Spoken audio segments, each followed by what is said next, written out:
Salam dəyərli izləyicilər, 24 mart 2025-ci il TikToker Ləman Vəliyeva keçmiş baldızının şikayəti əsasında cəzalandırılıb və Ləman Turen Nuriyevanın şikayəti ilə məhkəmə qarşısına çıxarılıb. Şikayətçi keçmiş gəlinlərinin onu 10 minlərlə izləyici qarşısında təhqir etdiyi video qeydləri məhkəməyə təqdim edib. Hakim sübutlarla tanış olduqdan sonra işi icraata qəbul edib. Nəticədə Ləman Vəliyeva təqsirləndirilən şəxs qismində tanınıb.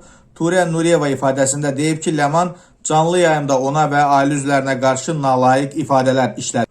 Bu isə ona ağır psixoloji sarsıntılar yaşadıb və hətta intihara cəhd etməsinə səbəb olub. Sitat: Ləmanın təhqirləri və həqiqətə uyğun olmayan ifadələri məni həyatımı sonlandırmağa sürüklədi. Bu addımı atmaq istədim.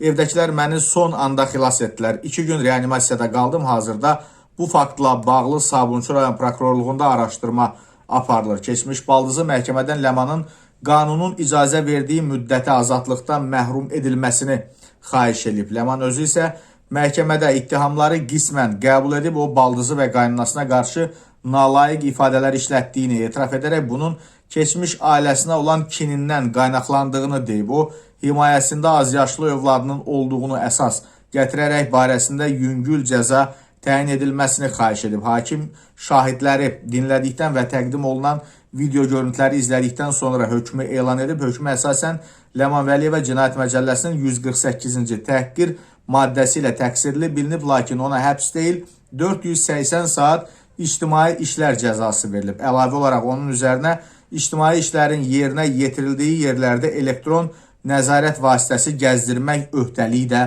qoyulub. Məlumat üçün deyək ki, ictimai işlər cəzasına küçə və parkların süpürülməsi, yaşayış yerlərində toplanmış məişət tullantılarının yığılması kimi işlər daxildir. Xatırladaq ki, Ləman Vəliyeva bundan əvvəl də paylaşımlarındakı qeyri-etik sözlərdən və söyüşlərə görə saxlanılmışdır.